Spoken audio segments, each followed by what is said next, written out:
stories new on Daybreak. A mom who lost her son to heroin is sharing her story.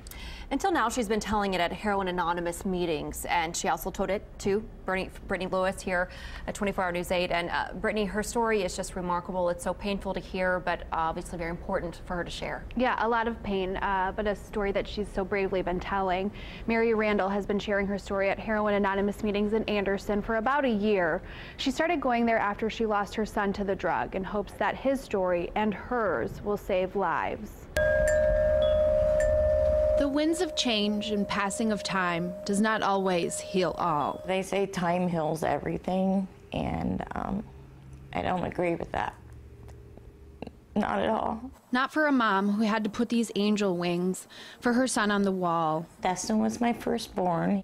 I was still in high school, and I was a proud mom. Mary Randall's firstborn became a brother. That's one of my favorites, I think. When he graduated, Was in the National Guard and had a child of his own. somewhere along the way, he lost his way, and he got into drugs. Started off with like marijuana, and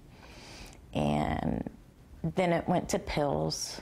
And that's where I thought it ended. But then she noticed things missing from her home. I lost it, and I basically told him that I loved him, but he couldn't stay with us anymore and that he had to leave. Today I regret that, because a few months later is when he passed away. A heroin overdose that she says caused him to get sepsis that took over his brain, his heart, his liver. Dustin lost his battle and went to heaven, and I made a promise to him on his bed that I would do whatever it took to help somebody, whether it be one person, 1,000 people, and I'm gonna do that. By sharing the impact the death of her son, a brother and father, has had on her family. I will never be ashamed of my son. He made a bad choice, and unfortunately it ended up taking his life. But his bad choice might be able to save somebody else. A mother's mission to change lives as time goes on. The Heroin Anonymous meetings that Mary attends take place on Tuesdays and Thursdays.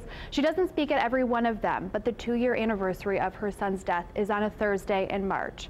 She says she will be speaking at that meeting. Wow, I can only imagine that pain, Brittany. Thank you. It is 7:37 right now.